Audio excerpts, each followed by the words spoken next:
The Golden Temple in India, one of the most beautiful buildings on earth. For millions of Sikhs like me, this is holy ground. But just over 25 years ago, it was a bloody battlefield. Tanks stormed the complex to capture this man, Jarnail Singh Bhindranwale. To some, he was a defender of the Sikh faith. He was a great saint and great soldier.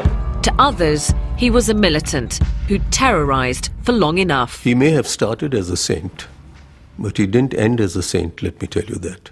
It was Indira Gandhi who gave the order to capture Bhindranwale and began a chain of events that would lead to thousands of deaths, including her own. Many Sikhs call this their own 9/11. I'm going back to the madness of 1984 to find out why neighbours became enemies and how a sacred shrine became a killing ground. It was like firing at St Paul's Cathedral in London. This journey will lead me to victims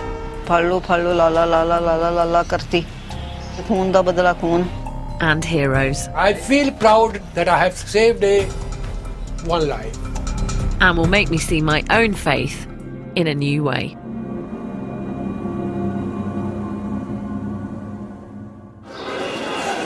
Justy? 10 years ago, I was visiting India with my family and we went to the Golden Temple. I was shooting a home movie, but then suddenly was overcome by the beauty and significance of the place. It was a truly spiritual moment. Oh, wow. So overwhelming, I had to stop filming.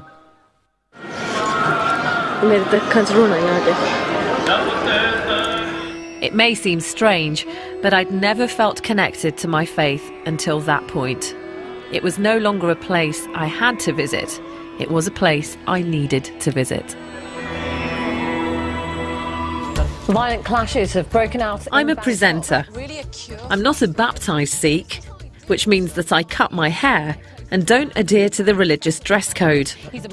But since that visit to the Golden Temple, I've wanted to learn more about the faith I was born into. Sonia Deol is in fact a stage name. I was born Jaswinder Kaur Sidhu, but going to a predominantly white school in Birmingham in the 80s, I remember feeling embarrassed by my traditional Punjabi-sounding name. I was more into pop music and fashion than the momentous news stories of the time, and quite a challenge for my mum and dad. What was I like as a little girl? Very cute. Very sweet. But a little cheeky as well. Did you remember this one, this picture? This is going to the Gurdwara, I think. Yeah. I mean, Mum, you used to make me wear some really dodgy Indian suits. I can't believe you made me wear that. But we always think if you try to wear English clothes, you might be an English girl. If you put Indian clothes, suit, takes you to the temple, you might be changed to into an Indian girl. Yes. I may not have become quite the traditional Indian girl my mum dreamed of, but as I've got older, I do now take my faith more seriously. And I regularly go to a Sikh temple or Gurdwara. So this is my local place of worship. It's the Soho Road Gurdwara in Birmingham, and it's always busy. Lots of families coming here every day to worship. And the first thing you do when you come into a Sikh temple is to remove your shoes. Sikhs are followers of 10 enlightened leaders called gurus. The first, Guru Nanak, taught that there is only one God and that men and women are equal. He stressed the importance of service to the wider community, so each Gurdwara has a free kitchen that anyone can enjoy. I've even seen Irish builders having their lunch break in here. The focus of any Gurdwara is the Holy Scriptures, or Guru Granth Sahib. We believe that this is not a book, but the definitive words of the Gurus. I know I'm biased, but my experience is that Sikhs work hard, often unnoticed, for whatever community they're part of. That's why these scenes from 1984 are so shocking. The whole of the front of it has been knocked out. There's rubble piled everywhere. You can only go into one. Because the Golden Temple is the symbol of Sikhism, millions around the world saw the army action quite simply as an assault on their faith. I don't understand why this attack took place and the tragic events that followed afterwards.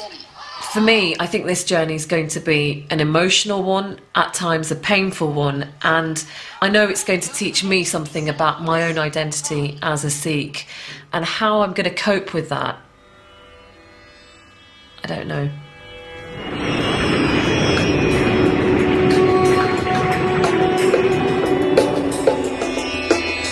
For me, this isn't a news assignment, it's a personal journey. And it begins in the Punjab, in the northwest of India.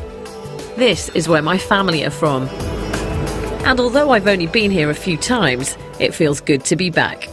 This isn't going to make sense to some people. I was born and brought up in England, and yet I feel such a sense of connection and a real sense of belonging every time I come here. Just looking out, it's a really warm feeling. I feel very blessed to have two cultures that I take so much from. To understand the events of 1984, I need to find out more about the man at the heart of the story, Jarnail Singh Bhindranwale. He was born in a violent year, 1947, the year of partition, when the Punjab was divided between India and the new nation of Pakistan. At the age of 13, Jarnail Singh was sent to a religious school in the Punjab countryside, and it was there that a dramatic transformation took place. I'm off now to the school to find out why this young boy turned into such a fiery, inspirational leader. The school, called the Dandami Taksal, is a deeply religious place. So I've changed out of my Western clothes into a traditional Punjabi outfit. I must admit to feeling rather nervous about being here. This is a strict male-dominated community, and they may not approve of a Sikh woman with cut hair like mine. The Taksal is the place to go if you want to become a priest or preacher. The boys have a strict daily regime of prayer, exercise, but most important of all, learning the scriptures by heart. Sajit Singh Sodhi was a teacher at the Taksal when Bhindranwale joined in the mid-1960s. ਤੁਸੀਂ ਮੈਨੂੰ ਦੱਸੋ Bhindranwale ਕੀ ਦੂਜੇ ਬੱਚਿਆਂ ਤੋਂ ਵੱਖਰੇ ਲੱਗਦੇ ਸੀ ਤੁਹਾਨੂੰ? ਲੱਗਦੇ ਸੀ ਉਹ ਸ਼ਾਂਤ ਰਹਿੰਦੇ ਸੀਗੇ ਤੇ ਬਾਣੀ ਪੜ੍ਹਦੇ ਰਹਿੰਦੇ ਸੀਗੇ ਜ਼ਿਆਦਾ ਦੂਜੇ ਬੱਚਿਆਂ ਨੂੰ ਬਾਣੀ ਵੱਧ ਪੜ੍ਹਦੇ ਸੀਗੇ ਤੇ ਆਪਣੇ ਧਰਮ ਬਾਰੇ ਉਹ ਕਿਸੇ ਦੀ ਗੱਲ ਬਰਦਾਸ਼ਤ ਨਹੀਂ ਸੀ ਕਰਦੇ ਜੇ ਕੋਈ ਧਰਮ ਤੋਂ ਉਲਟ ਗੱਲ ਕਰੇ ਨਾ ਉਹ ਬਰਦਾਸ਼ਤ ਨਹੀਂ ਸੀ ਕਰਦੇ ਉਹਨੂੰ ਉਹ ਗੁੱਸੇ ਨਾਲ ਵੀ ਕਹਿੰਦੇ ਸੀ ਵੀ ਜੇ ਕੁਝ ਕਿ ਨਾਰਾਜ਼ਗੀ ਨਾਲ ਵੀ ਨਹੀਂ ਸੀ ਸਮਝਦਾ ਫਿਰ ਉਹਦੇ ਨਾਲ ਬੋਲਣਾ ਛੱਡ ਦਿੰਦੇ ਸੀ ਬੈਠਣਾ ਉੱਠਣਾ ਬੋਲਣਾ ਚੱਲਣਾ ਛੱਡ ਦਿੰਦੇ ਸੀ ਹਾਂਜੀ Bhindranwale was clearly a passionate student whose determination and devotion would mean that in 1977, aged only 30, he would become head of the Taksal. The boys today have more modest ambitions.